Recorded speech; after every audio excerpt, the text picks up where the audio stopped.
Welcome to LiveDaf, your online Daf Yomi Shir.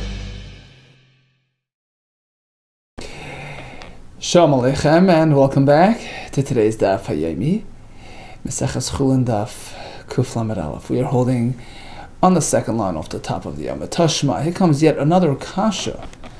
It's a kasha on Rav Chizda, who stated that Matanis Gehuna, for instance, the Zroya, L'chayayim, V'keva, the portions of the animal that are meant to be granted to the Kohen. So if they're around, you give them. But let's say they're not around anymore. Somebody ate them up, they're gone, they're destroyed. So the one who destroyed it, does he have to repay the Kohen? Does he have to... Is he responsible for these items? Rav Chizda says no, because there's nobody claiming it. It belongs to the Kohanim at large. But there is no specific claimant. There's no taveya. It's mamain she'en lo tovim. It's money without a claimant. Unclaimable funds. So nobody can actually file a claim against this person. So he's patur. And this applies to matanas kahuna of all types, including truma and maser, etc. Here comes a kasha on that concept. We have a brisa where it seems that one is responsible for destroying these items. Tashma, listen to this brisa. Areish sha'ansu beis hamelach. So the authorities came and they repossessed Garna, his granary, with all the grain, including the truma and maser that was within that granary. So they took the entire tevel as is. And the question is, now that it's gone, does the farmer have to repay the kohanim for the lost truma, etc.? It depends on what grounds, on what basis they repossessed his possession.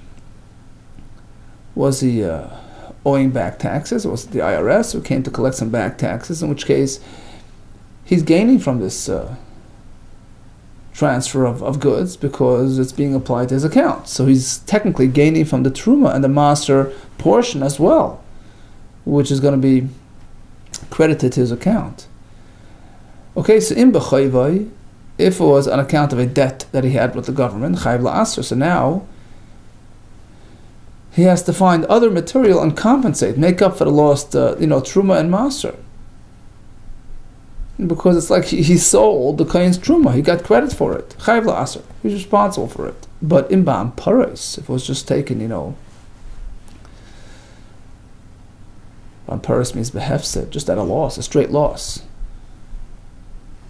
without any legal basis for repossessing it. They just took it, they swiped it. In which case, he's not really getting any credit for it. No gain. So he's not responsible. They stole it. It's unrelated to me. Patur min la'aser, he doesn't have to compensate for that loss. But in the first case, he does. Why? It hadn't yet been given to a kohen. Technically, it doesn't really belong to anybody, so really, he should be patur, in accordance with Rav Chizda, who says it's mamain she'en lo tovim. And here we see that it is something that has tovim, that has claimants. Otherwise, how could you obligate him to pay for this lost material? Shani Hasam, says the Gemara, it's a totally different type of case. No, says Rashi, it's not like a kohen will come and demand it from him. It's just that he himself has a personal obligation, just like he has the initial obligation to provide the truma and the maser to the kohen. So here that he gained because it was applied towards his account at the IRS. Shani Hasam, there is different to kamishtarshi. Mishtarshi means he gained the kamishtarshi. He's gaining from the truma element, the maser element of his produce. Because instead of having to pay out of his pocket, he had given the truma maser on his account, so he got credit for it. So he's basically using for his own benefit. He's using the Truma and the Masra. He can't do that. He has to fulfill his obligation to give it to a kohen. So that's why he has to replace it. Tashma, here comes another raya, a kasha on Rav Chizda, who says, well, it's mamoin shein loy toivin, there's no claimant. Amar loy, so a fellow approaches the butcher with a request. Can I have the innards, the stomach and etc. of the animal? Okay, like to buy a portion of the animal. Amar loy mecharli, sell me please b'nei me'el shal para, the innards of the cow for $100. Okay, and in there we have the keva, the part that belongs to the kohen. So he took delivery of the entire package, in which we have the keva. No, it's not the kohen, so the purchaser has to give it to the kohen. It belongs to him. Does he get credit for it? Does the butcher have to replace it? No, he doesn't have to deduct it from the price. Because the assumption is that the butcher sold him the rest. He didn't sell him this part. This part was just transferred to him temporarily to give to the kohen. But he says, if he sold it to him by weight, $10 a pound, including the keva, apparently it was included in the sale, he paid for it. Now, the customer certainly has to forward it to the kohen, it belongs to him, but he has a right to go back to the butcher and get credit for that missing portion, which he paid for. And the question is, why does he have to give it to the kohen? It was sold to him. It's like stolen goods, and stolen matanas kahuna have no claimant. It's like a person destroyed or ate the matanas kahuna. Why is he obligated to forward it to the... Well, big difference here. It's still around. It's right here. Shani hasim disnu beinayu. They're around. So although it was transferred to the customer, doesn't mean he can keep it. And of course, he has to give it over to the kohen. Tashma, here comes another kasha on Rav Chizda. Tisha nichse kohen. There are 9 types of gifts to a kohen, which are considered like his possessions, which he can use as his own money. Truma, right? That's the Truma Gedola, the initial taking off the grain. Trumas Maser, which is the tenth that the Levi gives to the kohen from his Maser Rishon. V'chala, from the dough. B'rish Sagez, the first shearings. Umatonos, which is our topic today. Zroya L'chayim and Keva, from the animal. V'hatmai, the part that you take off from produce purchased from an unlearned fellow, out of uncertainty that it was not yet attended to. V'abikurim, the first fruits. V'akeren v'achaymish. Rashi explains this is the keren and chaymish, the principal and the added fifth of money, which a person had stole from a convert who passed away, and he had falsely sworn that he was innocent. Now he admitted, so he has to pay the extra fine. He gives it to the kohen for lack of heirs. The ger has no heirs. Okay, so all these are considered nichse kohen. It's his possession. It's his personal property. Pertaining to what? Let's assume lamai, regarding what does the Brisa call them nichse kohen? Assumingly, so that the kohen has the ability to extract it in business. It's like his thing, it belongs to him. It's a kasha of Chizda who says that it's unowned material. No, that's not what the Brisa meant. Rather, when the Brisa says nichse kohen, look at this nan, regarding a different point, that he can use it to purchase anything. We have a Mishnah Bikurim, Lama Amru, regarding what was it said? That Bikurim are nichse kohen, regarding what? Shekohen behen avadim. He can use it. He's not limited in terms of what he can use it for. He can use it to pay for slaves, vakakaris, real estate, behematmeya, on kosher animals. Not only that, it's so much so his, that let's say he's owing money to somebody. That person can come repossess these items of the kohen. It's like his own property. Ubal choiv, a debtor, noitlon b'choive, can repossess these items on account of his debt. V'yishabuk sevasa, a woman who the kohen owed ksuba money to, can collect these items as well. V'sefer Torah. Now this term is a little bit up in the air what it means. V'sefer Torah, some learn it means to say just like Baal Chayiv can collect the Truma, if the Kohen owes him money. Likewise, if the Kohen owns a Sefer Torah, don't think, it's off limits. The Baal Chayiv can collect that as well. Okay, in any case,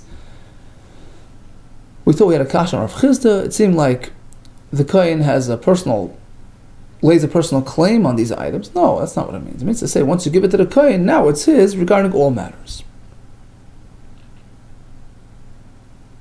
Okay, so again, Rav Chisda had taught us an interesting point that Matanis Kuna is technically unclaimable money. We thought we had a bunch of kashas which were answered. Here comes a new story. There was a fellow who was a Levi. He had an interesting practice. He would stand on the side of the road when he saw these boys being sent to the Kohen with a Matanis Kuhuna. So en route he would snatch it from them before it got to the Kohen. He would grab the matanta. Also, Amalei the Rav, so they came to complain to Rav. Look what he's doing. Amalei Husa Rav responded in astonishment. He says, what business does he have grabbing matanis kuhuna? It belongs to the Kohen. It's not enough for him to go shaklina minei, that we don't force him to give his own matanis kuhuna. We let him keep his own, zroya l'chayim v'keva of the animal that he himself shechts. He's not happy enough with that. Ella michtav namichat. He goes out and he grabs others matanis kuhuna. He has no right to do that. It belongs to the Kohen. Now, it would appear from Rav that there is room to obligate a Levi to transfer his matanis to a Kohen, but it turns out we don't do that. So what's going on? Rav, what is Rav's opinion? The pasuk says that you collect the matanis kuhuna me'es ha'am, right? Pasuk says v'zeh yeh mishpat hal kohanim me'es ha'am, from the nation. They take this royal chayim v'keva. Who's covered by the Am title? Is it just plain Yisraelim like us, or is it even Leviim? Ikru Am, if the Leviim are regarded as Am, so they're obligated like anybody else. Mishgal, Namilishko Binay, we should take the matanis from them. We shouldn't give them a discount. Ilo Ikru Am, if they're not considered Am, because they're technically part of Shevet Levi, like the Kehanim are, Rachman and Patrinu, so then the Torah exempted them. Rav seemed to say, look, they're really obligated, we're giving them a discount. Look, either they are or they're not. The answer is misapkala. He wasn't sure. There was an uncertainty in terms of how to classify the Leviim. Ikru'am, ila ikru'am. Are they called Am or not? If they are, they're obligated. If not, they're not. So, we can't obligate them because it's a suffix. We apply the rule, hamoitzi mechaveiro el varaya. If you want to extract, you have to prove your case, so we just leave it as is. Yosef Rapapa v'kamal shmait. So Rav Papa was sitting and saying over this halacha of Rav, and about his uncertainty regarding the status of the Leviim with respect to matanis kuhuna obligations. Eisvei Rav Ida bar Avni had a question. He asked the Rav Papa, we have a brisa as follows: Arba matnois anim shebekerem. In a kerem, in a vineyard, there are 4 types of gifts to the poor. Haperet, the random grapes that drop during the picking. The oidelois, those unclustered, the isolated grapes growing on their own without a cluster form. Vashikcha, forgotten grapes on the tree. Vapeya, section of the tree that you leave over for the aniyim. 4 different types in total. Vishalosh, shabatvu, by grain you have 3 types of gifts to the poor. Halekhet, the stalks that drop during the picking, during the harvesting. Vashikcha, the bundle that was left behind. Vapeya, in the corner of the field that was left for the aniyim. Ushnayim shabilan, on a regular fruit tree you have 2 types. Hashikcha vapeya. So all these are left out in the field. Kulon, all these items, aim bahem teva sanno labal. The owner doesn't have any benefit. He cannot choose his recipient, which would, grant him goodwill, which perhaps would earn him a little bonus. Perhaps a grandfather might pay him off to give it to his He doesn't have that ability. He doesn't give it. He just leaves it as is, and the aniyim come and collect on their own. Furthermore, Rafilu Oni should be Israel. Suppose a poor man happens to be a field owner, could he pocket his own, matanas aniyim? No, moitziin miyadai. We force him to let go, to give it to the other aniyim. We'll learn from a pasuk later that the Torah specifically requires a farmer, even if he's poor, to give up these gifts to the poor. So that's regarding farm-related gifts. But home-related gifts, after the produce was harvested and brought into the silo, brought home, now there's something called ma'aser ani. It's one of the ma'asers, the truma, the ma'aserishan, ma'aser ani is to the aniyim. That's transferred from the owner directly to the poor. Ma'aser ani maschalak b'tech beis, the ma'aser ani which is distributed in his house. So that's his to give. Yesh boy teves hanol balim. In this case, the owner can choose his recipient and benefit from that ability. But the other halacha does apply here as well. So if he happens to be a poor man, but if he owns the field, it's his, he has to go and give it to other poor. The Brisa continues, which is going to be the focal point of our discussion. Ushar matanis kuna. Regarding other gifts that are given to a kohen, kigayin, for instance, hazroya, v'alachayayim v'akeva, the portions of an animal meant for the kohen. Ein meitzin oisai. We don't force it. Loy mikoyin lekoyin. One kohen does not have to give to another kohen. So if a kohen shechts an animal, he's not obligated to transfer these to a different kohen. V'loy milevi lelevi. I think more later we'll explain exactly what this means. Nor from Levi to a Levi. Okay, we're going to go back and elaborate and clarify the first part of the Brisa before we proceed to the focal point of our discussion, which is the final statement of the Brisa. Okay, so first let's go back. Arba matana shebekerem, and we're going to elaborate on the sources of those various gifts to the poor. 4 in total in a vineyard. That's haperet, va'loilois, va'shikha, va'peah. How do we know? The chsiv. Meant to leave behind the idolist, the isolated grapes, growing without clusters. Uperet karmachles lakit, nor he meant to recollect those fallen, grapes on the floor. Uksiv, we have the mitzvah of shikha as well. Kisiv tsar, by the way. Interesting that people tend to view forgetfulness as something negative, but it generates mitzvahs. There wouldn't be shikha, then there wouldn't be a mitzvah of shikha, right? He has to forget the bundle, and he leaves it for the poor. Uksiv, by the way, there's another mitzvah that shikha generates, which is Parsha Zachar. If there's no shikha, there's no mitzvah of Zachar. Okay. Uksiv kisiv tzar is kar machalis oil acharecha. And the word acharecha teaches us, Amar b'levi acharecha means there's shikha. Don't go back to collect the forgotten, What about peah? How do we know that applies to a kerem, to a vineyard? Gomar acharecha mizayis. We have acharecha over here by the vineyard, acharecha by the olives as well. So when you collect your olives, pe'er is the beauty of the tree, the fruit of the tree. Don't collect every last a grape, olive. We learned in the Beis Medrash of Rabbi Shmuel. Right? Don't collect tif'arta mimenu, the very last olives. Meaning, leave behind the corner that mitzvah's peah. And likewise, we apply it to grapes as well by way of the Gzera Shava. So that concludes the 4 by the vineyard. The 3 matones anim that we have by grain, that's haleket, the dropped stalks, by shikha, the forgotten bundle, peah, the chsiv, v'kud, shechem es ksir artzechem esachala pasadcha, v'kud srecha v'lekut kitzircha. So here we have the source for peah, right? Don't complete the entire thing, that's peah, and also leket, right? Right? You forget a bundle, that's mitzvah shikha. So we have all 3, leket, shikha, and peah. And finally, shnaim shbilan, 2 mitzvahs pertaining to ordinary fruit trees, hashikha v'peah, d'chsiv, kisach b'zesach le'svar charecha. What does that mean? V'tanu v'shmol, that's referring to peah. Leave something behind. Shleititol tif'artu, don't take the entire supply of grapes. And then we have acharecha, which is a reference to shikha. Don't go back to collect something you forgot.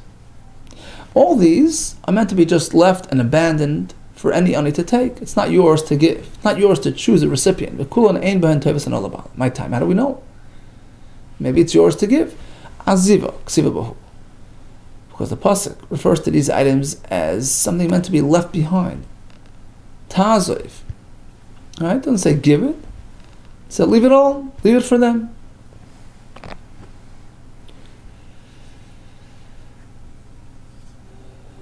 Right? So sometimes it says Taziv, Rashi says, sometimes it says Yihiyah, just leave it. Leave it alone. For them to take as they wish. Va'afilu ani should be Israel. Suppose the farmer is a very poor man. We force him to transfer to other poor. So the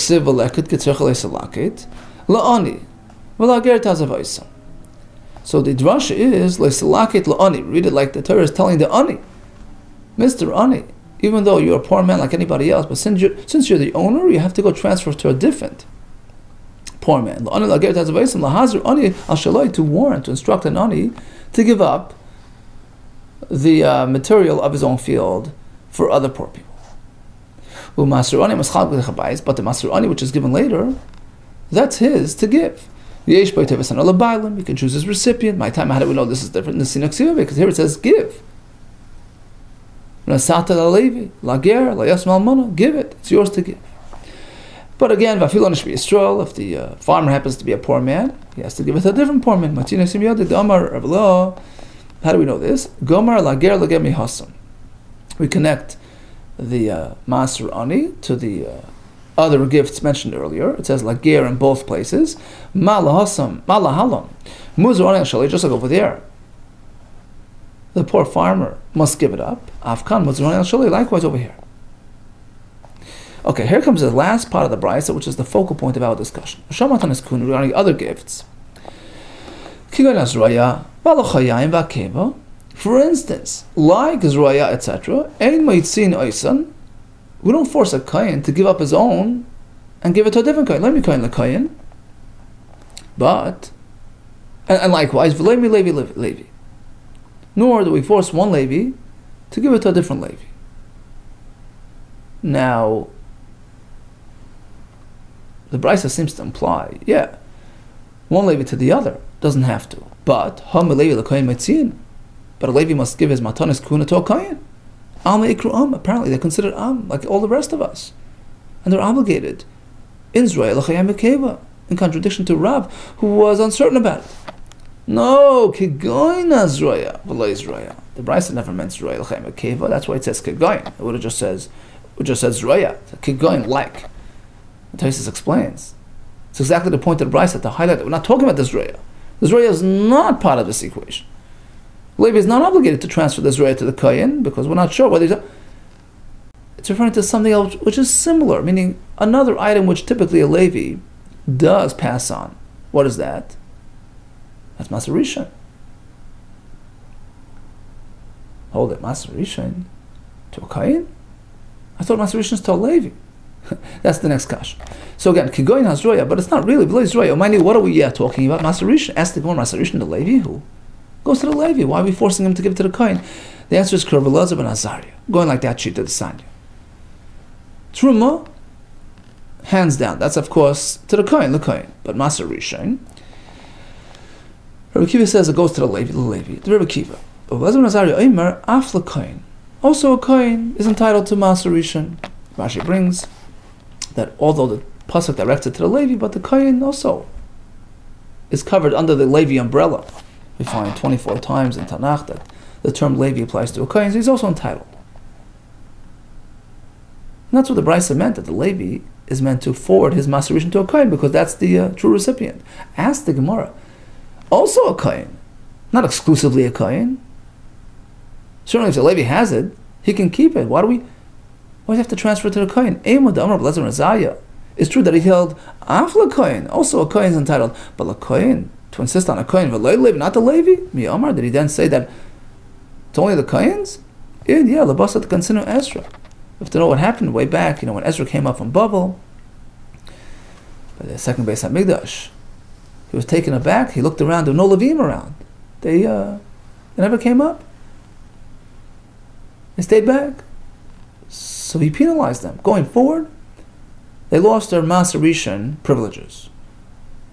From that day on, they meant to give the Masarishan exclusively to the Kohanim. That explains our Brisa, why the Masarishan goes to the Kohen. That's what the Brisa says. A Levi has to give up his Masarishan from his own farm and give it to the Kohen. Ask the Gemara.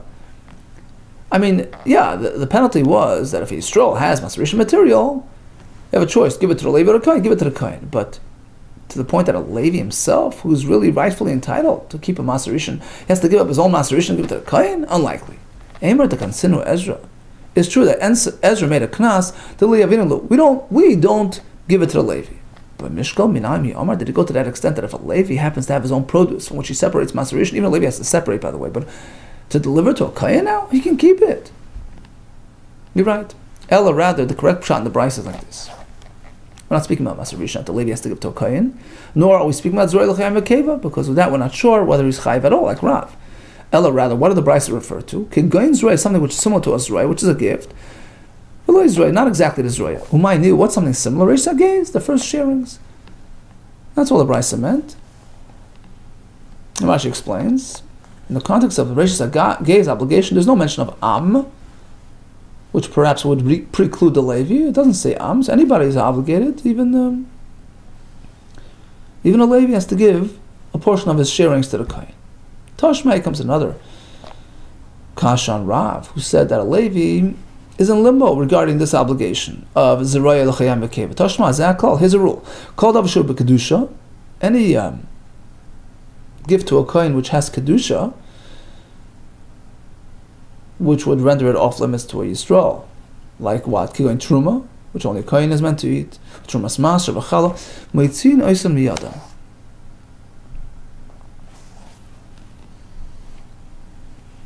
So these items are forcibly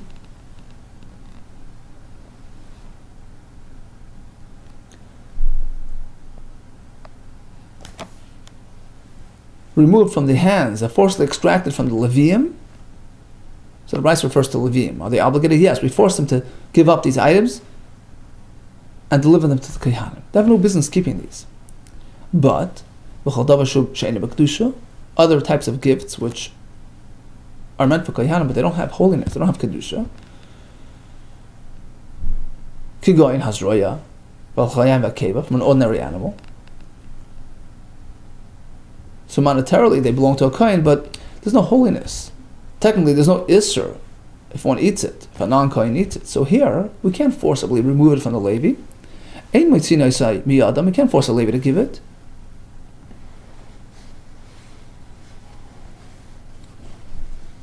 Because he's not obligated. So you see that a Levi was potter, and Rav is not sure. Why is he not sure? Her Brisa seems to say that he's potter. Says the Gemara once again, Kigoyin Zroya v'le Zroya. The Brisa didn't mean Zroya. It meant something similar. A gift which is similar. Ma'ini, what is that? Masarishan. Basal consider Ezra as a Masarishan post Ezra's Knas, where it's meant to be directed to a Kohen. But that's only for us to choose, for Yisrael to choose. Regarding our Masarishan, we choose to give it to a Kohen, but the Levi himself, who happens to have his own Masarishan from his own produce, he doesn't have to give it up to a Kohen. Tashmai comes another Kasha from a Brisa where it seems that a Levi is obligated in Matanis Guna. Hashechat leKohen, Ulayvit Kechavim.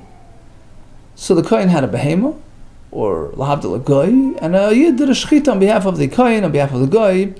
Pater matanis. Typically, a butcher is obligated to separate the matanis, but in this case, since it belonged, the owner of the animal is a Kohen, is a goy, who's exempt, so there's no obligation.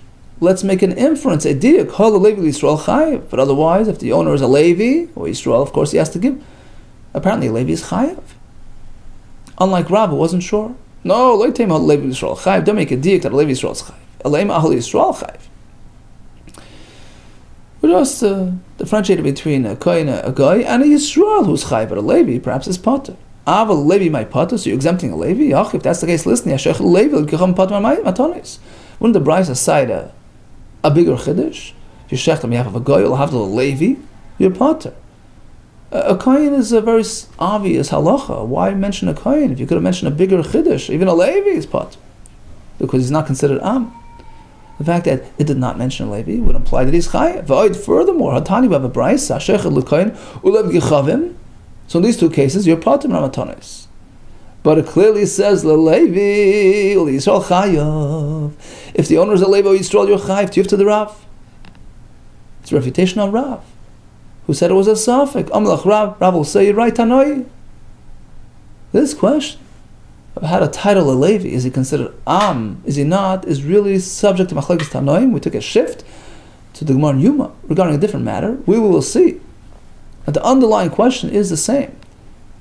The term Am, nation, applies to just Yisrael or even Levi. This is on Yom Kippur, Gadol, in his Avodah, affects purity.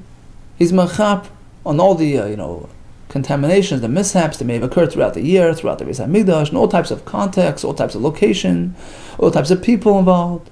The Sani v'chibur is Mikdash HaKodesh. He's mechaper on that. What is Mikdash HaKodesh? Any mishap that may have occurred inside the Kodesh HaKadoshim. The term Oyel Moyed, what is that? Is a Heichel, that's the Heichel. Mizbeach, what's he atoning about on the Mizbeach? Mashmoy, and he avoid the Batuma that happened on the Mizbeach throughout the year. Yechaper, what location is that referring to? The Azores. He's purifying the Azores.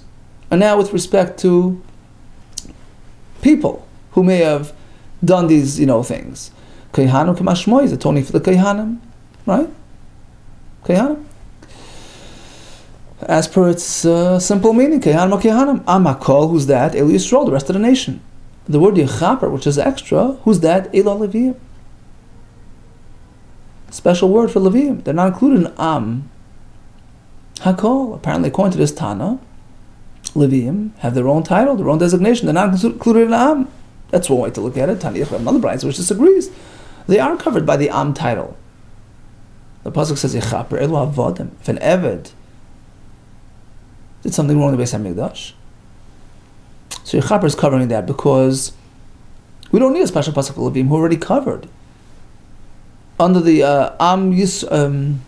Amakol umbrella, because they're called Am. Ma'ila Bakamifli, apparently the Machlekes here revolves around our question. Are Leviyim part of the nation at large or not? The Mar Sava Ikru Am, Mar Sava La Ikru Am. One considers them an Am, one considers them non-Am. Which is exactly the question at hand regarding Matanis Kuna as well, which is an obligation only in the Am. Are Leviyim included or not?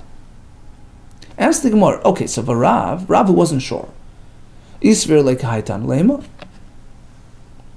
If he adopts this opinion, let him adopt this opinion. Isver lekahaitan, if he adopted the opposing opinion, lema, let him go with that opinion. Why was he not sure? Because he wasn't sure which opinion to adopt. Ikahaitana. What's our conclusion? Torash Mereimar taught, Hilchasa, the conclusion is, say the Rav, go like Rav, that it's really a suffix. And we can't forcibly, collect the Zroyal Chayayim V'Keva from the Levim. If they're considered the Am, they're obligated, otherwise not. So we're not sure. Hamoitz Mechvei Levaraya. And what else? V'Chasakav Seder Rav Chizda. We passed on Rav Chizda, who told us that if one damages the Matanis Kahuna or eats them, they're out of sight, they're not here, there's no obligation to repay, because there is no claimant. It's Momen Shein Le'Tov. Now, it would seem from the previous Gemara, even Rav Chizda agrees that, according to Midas Chasidus, there is a point in going, beyond the letter of the law, the basic obligation to actually be righteous and pious and pay up for it. But in terms of a monetary claim in a bezdin, there's nobody out there that can claim that. Technically, it's ownerless. Okay, which was really the starting point of our daf, which triggered a bunch of questions, which were answered. That took us into the story of this fellow with snatch the Matanis Kahuna from the kids en route to the Kohen. Rav wasn't very happy. He says, look, should be happy enough that we leave him with his own Matanis, because he's a Levi and we're not sure. What's he doing taking others' Matanis, which triggered a whole avalanche of kashas. Ultimately, it turns out that it's Machlekes Tanoim, in which case Rav adopted the Shevet V'Altas approach, sit back and, hands-off approach, since it's a suffix. And that's how we paskin, that a Levi is a suffix, in which case he ends up keeping his matanos of Zroya L'Chayayim V'Keva. Thank you so much for joining. All the best to you, and much, much hatzlacha.